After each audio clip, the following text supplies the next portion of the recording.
ठीक है। तो देखिए हम लोग पढ़ने जा रहे हैं टॉर्क के बारे में, है ना। टॉर्क कितना लगता है किसी भी कॉइल में। देखिए ये कॉइल है जिसका हम लोग लेंथ को इमेजिन कर लिए हैं L है, और ब्रेथ को इमेजिन कर लिए हैं B है, ठीक है। और मैग्नेटिक फील्ड जो है यूनिफॉर्म मैग्नेटिक फील्ड है। यूनिफॉर्म मैग्नेटिक फील्ड बनाने का मतलब है कि पैरेलल बना देंगे और इक्वल इक्वल डिस्टेंस पर बना देंगे, ठीक है।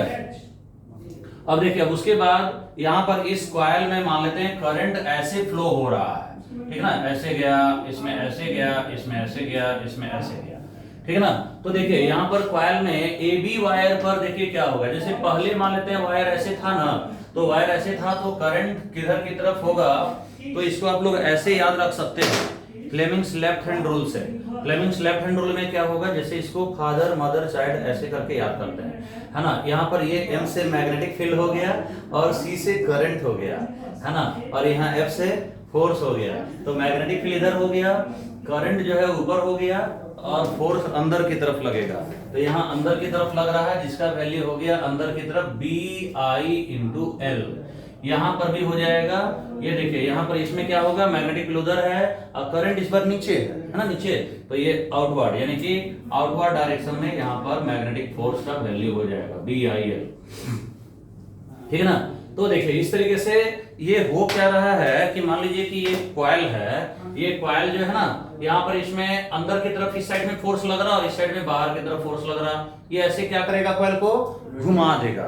मान लेते हैं किसी पार्टिकुलर इंस्टेंट पर ये एंगल जो है अल्फा बन रहा है, ठीक है ना। अगर ये अल्फा बन रहा है तो इसका परपेंडिकुलर डिस्टेंस कितना होना चाहिए ये हम लोग जानना चाहते हैं। तो इसके लिए देखिए हम लोग क्या कर रहे हैं ना, ये एंगल यहाँ से देखिए इसका डिस्टेंस देख रहे हैं कितना होगा। ये अगर एंगल अल्फा है तो ये वाला भी कितना होना चाहिए बताइए, अल्फा ही होगा, है ना, पैरेलल है इसलिए। और ये लेंथ जो है वो B है, तो ये वाला डिस्टेंस कितना होना चाहिए, B cos अल्फा ही होगा। तब देखिए यहाँ पर अभी ये रोटेट कर गया ना, तो रोटेट कर गया तो AB वायर पर फोर्स लग रहा BIL अंदर की तरफ, और ये CD वायर पर फोर्स लग रहा बाहर की तरफ BIL, है ना। और अब ये BC वायर पर भी देखिए फोर्स लगेगा, है ना। मैग्नेटिक फील्ड इधर हो रहा है और करंट का डायरेक्शन इधर की तरफ हो रहा है ना। मैग्नेटिक फील्ड उधर, करंट का डायरेक्शन, फिर मैग्नेटिक फोर्स का डायरेक्शन ऊपर की तरफ लगेगा, है ना। यानी ऊपर की तरफ यहाँ पर ये मैग्नेटिक फोर्स का डायरेक्शन लगेगा, है ना। ये फोर्स ऑन BC वायर कह सकते हैं। उसी तरीके से यहाँ पर फोर्स ऑन AD वायर जो है इधर लगेगा। दोनों का वैल्यू कितना हो जाएगा, तो आप इसको बोल सकते हैं BIB, और एंगल कितना है, एंगल अल्फा है ना, तो BIB साइन अल्फा। यहां से भी BIB साइन अल्फा, है ना। ये फोर्स लग रहा, जरा सोचिएगा यहां पर ये जो वायर पर जो फोर्स लग रहा BIB साइन अल्फा ऊपर और ये नीचे, देखिए तो हम फोर्स लगा रहे हैं लेकिन उससे कोई फर्क पड़ रहा ना, तो ऊपर नीचे हो रहा ना, तो वो रोटेशन हो रहा, कुछ नहीं हो पा रहा है ना। यानी कि ये दोनों फोर्स का कोई मीनिंग नहीं है ना। वहां पर क्या आप बोलेंगे कि ये दोनों फोर्स जो है एक लाइन में ही है। याद रखिएगा, अगर कोई दो फोर्स मैग्नीट्यूड में इक्वल रहे, डायरेक्शन में अपोजिट रहे और एक ही लाइन में रहे, तो वो कपल फॉर्म नहीं करता है और उसका फोर्स का कोई मीनिंग नहीं रहता है ना। तो यानी हम लोग यहां कहेंगे since force on BC and force on AD both are equal in magnitude,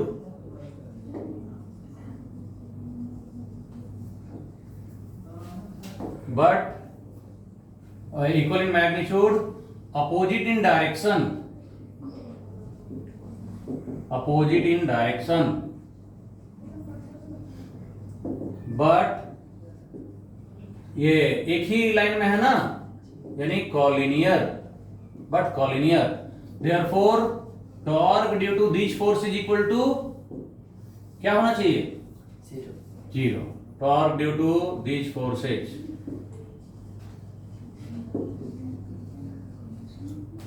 equal to zero. ये हो गया। अब देखिए हम लोग का यहाँ पर और क्या क्या बच रहा है, एक AB वायर बच रहा और एक CD वायर बच रहा।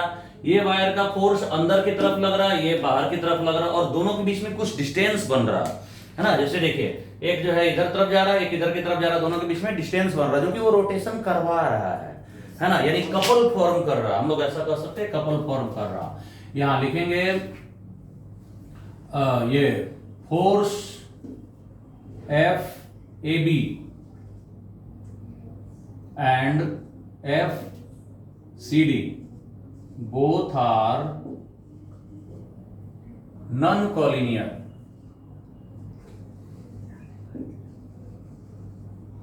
है ना।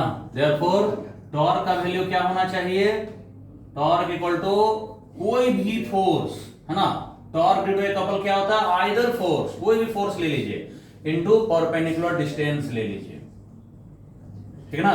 तो आइदर फोर्स कितना हो गया, तो ये हम लोग का हो गया BIL, कोई भी फोर्स BIL हो गया, है ना। और फिर उसके बाद यहां पर परपेंडिकुलर डिस्टेंस कितना हो गया, परपेंडिकुलर डिस्टेंस दोनों फोर्स के, दोनों वायर के बीच में कितना दिख रहा है, B cos अल्फा, यानी हो गया B cos अल्फा, ये रहा, यही टॉर्क का वैल्यू हो गया। अगर कॉइल के पास n टर्न रहा, if coil has n turns, then क्या हो जाएगा, टॉर्क का वैल्यू n से मल्टीप्लाई हो जाएगा ना। तो यहां पर ये हो गया हम लोग का n इंटू BIA, है ना। L इंटू बी को एरिया लिख दें क्या, L इंटू बी को एरिया होता है हम लोग का फॉर्मूला L इंटू बी। अब देखिए ये हम लोग इसको फॉर्मूला को लिख सकते हैं, टॉर्क इक्वल टू बीना कॉस अल्फा। ये देखिए अल्फा के फॉर्म में निकला, जो कि प्लेन, है ना, प्लेन और मैग्नेटिक फील्ड, ये दोनों के बीच का एंगल हुआ। अब जैसे देखिए अगर हम लोग एक काम करें, प्लेन का डायरेक्शन देखिए ये हो गया, है ना, प्लेन, इसको प्लेन कहते हैं, तो प्लेन का डायरेक्शन हो गया।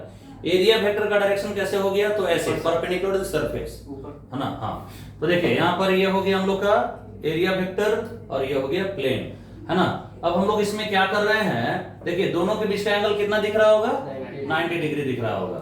यहाँ है एरिया वेक्टर। अब मैग्नेटिक फील्ड भी मान लेते हैं उधर तरफ है, मैग्नेटिक फील्ड अगर उधर की तरफ है, कॉइल अगर घूम गया, कॉइल घूम जाएगा, तो ऐसा करने पर देखिए क्या हो गया, मैग्नेटिक फील्ड जो है उधर ही है और प्लेन का डायरेक्शन इधर मान लेते हैं, अल्फा एंगल घूम गया, और एरिया वेक्टर से मान लेते हैं थीटा एंगल बन रहा, तो अल्फा प्लस थीटा कितना होगा, 90 डिग्री हो जाएगा, है ना। ये वाला चीज है एरिया वेक्टर, यानी कि हम लोग अगर मान लेते हैं कि अगर एरिया वेक्टर से if theta is angle between area vector of coil and magnetic field vector,